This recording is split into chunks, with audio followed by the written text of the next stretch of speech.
Class 11 के geography जिसको भूगोल है ना, भूगोल है जो है चैप्टर नंबर 3 कि पृथ्वी की आंतरिक संरचना। पृथ्वी की आंतरिक संरचना जो इंपॉर्टेंट क्वेश्चन है, महत्वपूर्ण क्वेश्चन को आज करने जा रहे हैं। ठीक है,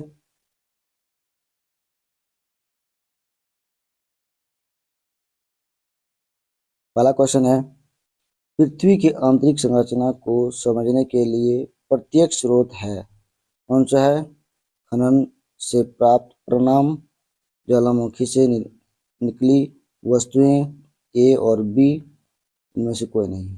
देखिए, कहना है बताया प्रत्येक स्वरूप। प्रत्येक स्वरूप मतलब होता है कि जो पृथ्वी की गहराई तक जान सके, जो बिना किसी वस्तु के पृथ्वी की गहराई तक जान सके, तो वहाँ जाने क्या हो जाएगा? ये खनन हो जाएगा। और ज्वालामुखी से निकली पृथ्वी गहराई तक होती है, तो इसके कारण हम लोग कहते हैं ए और बी दोनों को होता है। ए और बी यानी कि आंसर नंबर सी। आंसर क्या हो जाएगा? Answer C. ठीक है, अगला क्वेश्चन। अगला क्वेश्चन है, पृथ्वी की आंतरिक संरचना को समझने के लिए अप्रत्यक्ष स्रोत है। तो अप्रत्यक्ष स्रोत है यानी कि पृथ्वी की आंतरिक संरचना को समझने के लिए क्या होता है? अप्रत्यक्ष स्रोत है। जो अप्रत्यक्ष स्रोत होता है तो होता है क्या कि अनुमान लगा पर किसी को बताया जाता है। जैसे कि अंतरिक्ष से प्राप्त उल्कापिंड, हम लोग उल्कापिंड कैसे आया, कहाँ से आया, कैसे आया, उसके बारे में हम लोग किसी प्रकार की जानकारी नहीं। भूकंप संबंधित कि यहाँ भूकंप कैसे हुआ, कैसे अंतरिक्ष कितने भागों पर जानकारी प्राप्त हुआ है, या गुरुत्वाकर्षण के बारे में। तो इसलिए ये सभी जानकारी जो है होती है अप्रत्यक्ष रूप से। तो हम लोग कह जाएंगे कि answer number D, answer number D यानी कि सभी। ठीक है, नेक्स्ट क्वेश्चन देखते हैं। निम्नलिखित में से कौन सी तरंगे पृथ्वी के क्रोड से गुजर सकती है? देखते हैं कि कहता निम्नलिखित में से कौन सी तरंगे जो पृथ्वी के तरंगे से गुजर सकती है। ठीक है, जिससे कि हम लोग 3 वेग होता है, पी वेग, पी वेग, एस वेग और एल वेग, यानी कि प्राइमरी वेग, सेकेंडरी वेग और लव वेग, है ना। ये 3 वेग है। प्राइमरी वेग जो है पूरा तेजी से गुजरती है, और जब तेजी से जाती है तो पीछे की ओर भी आती है। जैसे कि हम लोग एक गेंद को अगर फेंकते हैं तो वापस जितनी रफ्तार से जाती है उतनी रफ्तार पीछे की ओर ही आती है, यानी कि ये आपका जो है ये पी वेग। पी वेग क्या होता है कि दोनों ओर आपका क्या हो जाएगा? गैस, द्रव और ठोस तीनों अवस्था में जाती है। तो क्या होता है? क्रोड। इसका होता है क्रोड से गुजरती है, यानी कि आंसर क्या आएगा? पी वेग। आंसर क्या हो जाएगा तुम्हारा? पी वेग। आंसर पी वेग, क्योंकि एस वेग में क्या होता है? केवल ठोस तक जाती है। और क्या एल वेग में, लव वेग में क्या होता है? केवल केवल क्रस्ट तक ही जाती है। ठीक है, नेक्स्ट क्वेश्चन देखते हैं।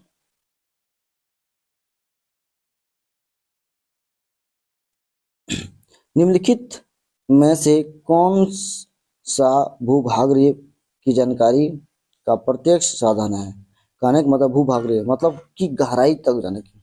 गहराई, प्रत्यक्ष मतलब गहराई तक जाने का बच्चे। भूकंप तरंगे क्या होता है? ऊपरी तल में होती है। कहाँ से भूकंप कहाँ से आती है? मेंटल से आती है। लेकिन ज्वालामुखी जो भूकंप से आती है, ज्वालामंडल से आती है, लेकिन मेंटल के ठीक निचली स्तर से आती है, यानी कि आंसर निचली स्तर के। प्रत्यक्ष क्या होता है?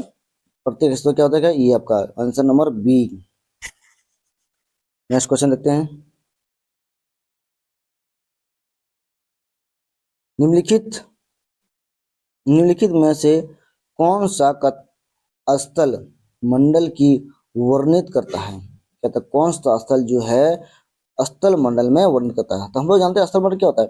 ये 3 वेग होता है, इस तरह होता है ना, ये 3 होता है। यहाँ आपका भूपर्वतीय हो जाता है, यहाँ पर यहाँ मेंटल हो जाता है, और यहाँ कोर होता है। यानी कि इस जगह पर क्या होता है? क्रस्ट होता है, या क्रस्ट भाग, बाकी यहाँ भूपर्वतीय होता है। इसी भाग को क्या कहता है?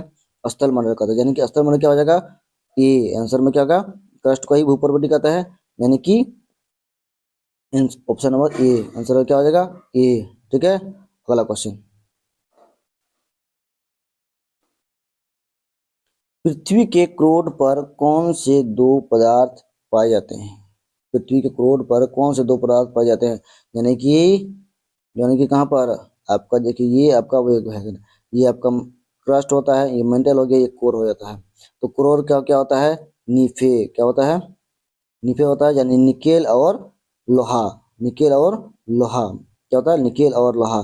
तो निकेल और लोहा कहाँ पर है? ऑप्शन नंबर सी, है ना, ऑप्शन नंबर सी हो जाएगा इसका आंसर। नेक्स्ट क्वेश्चन देखते हैं।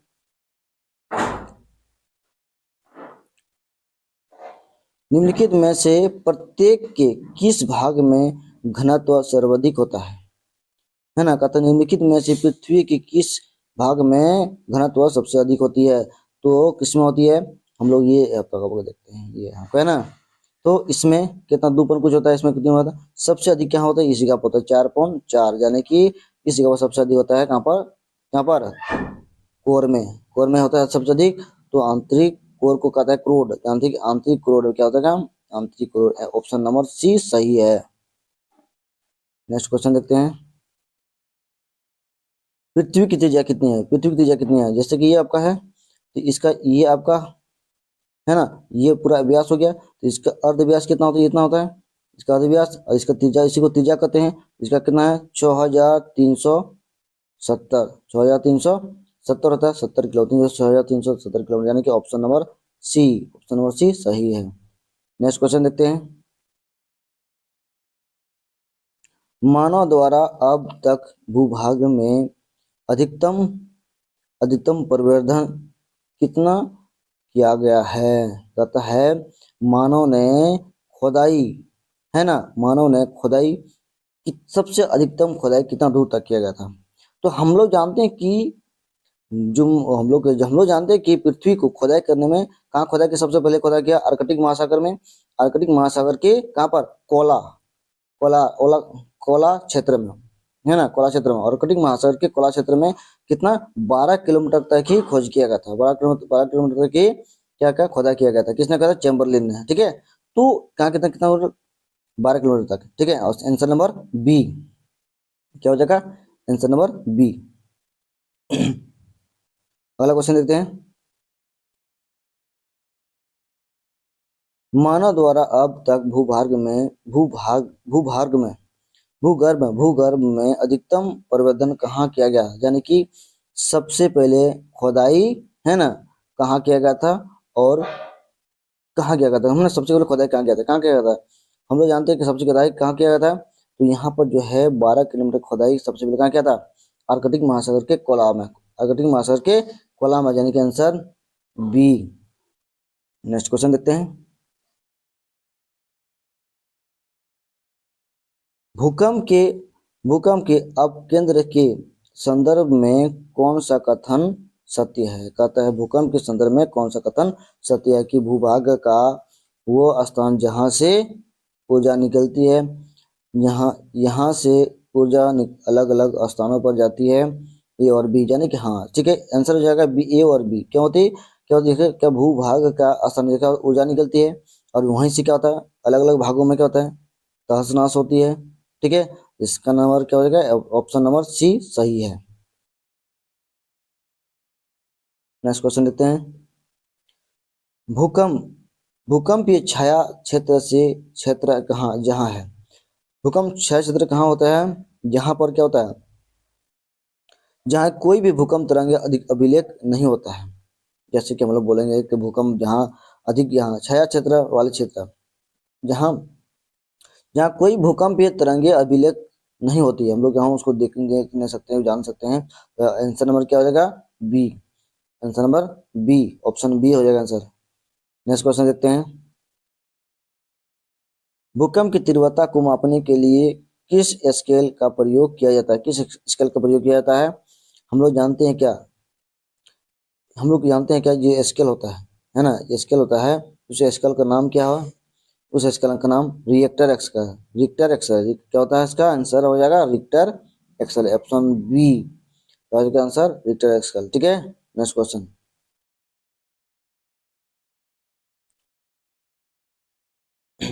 महासागरों के नीचे भूप्रपट्टी की औसत मोटाई कितनी है? महासागर का जो है, महासागर है ना, ये महासागर, ठीक है, ये आपका पृथ्वी है, तो आपका ये है ना।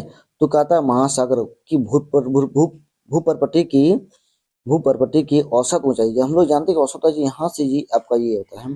तो महासागर कितना होता है? लगभग 5 किलोमीटर होता है। कितना होता है? वो 5 किलोमीटर इसका औसत, है ना, मोटाई होती है। तो option number B. Next question देखते हैं।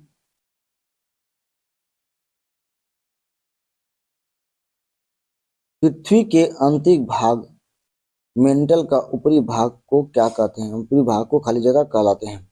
जैसे कि हम लोग को ये ब्लॉक कहा है ना, ये तीन भाग होती है, इसको हम लोग यहाँ मेंटल होता है, ठीक इसका ऊपरी भाग हम लोग जानते हैं कि मेंटल और ये इसका सटले है, इसलिए क्या क्या इसको क्रस्ट कहता है। क्या कहता है इसको? क्रस्ट कहता है। तो क्रस्ट का कंजी क्या होता है? भूपरपट्टी। तो क्या आंसर हो जाएगा? आंसर में क्या हो जाएगा?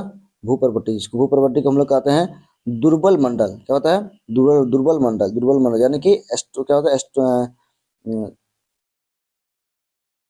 चलो उसके इंग्लिश नहीं जानेंगे। नेक्स्ट क्वेश्चन देखेंगे।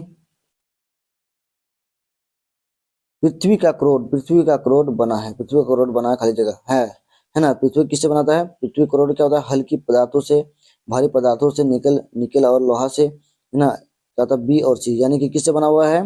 भारी पदार्थों से बना है और निकेल और लोहा से बना है। निकेल और लोहा भारी है, इसलिए दोनों से बना हुआ है। भारी पदार्थों से, निकेल और लोहा से बना हुआ है। ठीक है, नेक्स्ट क्वेश्चन देखेंगे।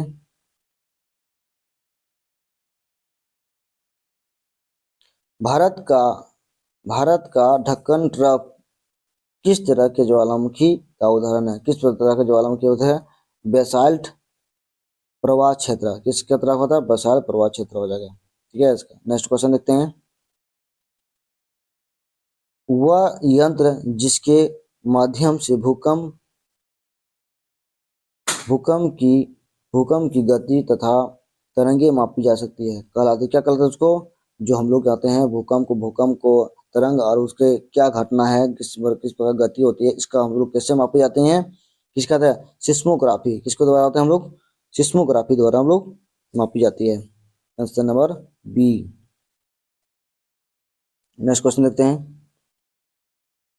ज्वाला ज्वाला है ना, ज्वाला क्या होता है? क्या कंडसमी कंडसमी क्या है? ज्वाला कंडसमी क्या है? तो इसका क्या हो जाएगा? ज्वालामुखी से निकलने वाला लावा होता है, ये सही है। ज्वालामुखी से निकलने वाले राख, ये भी सही है। ज्वालामुखी से निकलने वाले धूलकण, ये भी सही है। तो हम लोग जानते हैं कि ज्वालामुखी से क्या क्या नहीं होती है? राख भी निकलती है, लावा निकलती है। इसका राख में होता है, जब अधिक गहरा होता है तो राख निकलने लगता है, फिर धूलकण निकलने लगता है। यानी आंसर नंबर क्या हो जाएगा? डी। आंसर नंबर क्या होगा? डी, सही आंसर। अगला क्वेश्चन। निम्नलिखित में से क्या भूकंप का एक प्रभाव है? निम्नलिखित में से क्या भूकंप का एक प्रभाव है? भूमि का हिलना सही है, आग लगना सही है, हिमस्खलन ये भी सही है, यानी कि answer number D. Answer number D सही है। नेक्स्ट क्वेश्चन देखते हैं।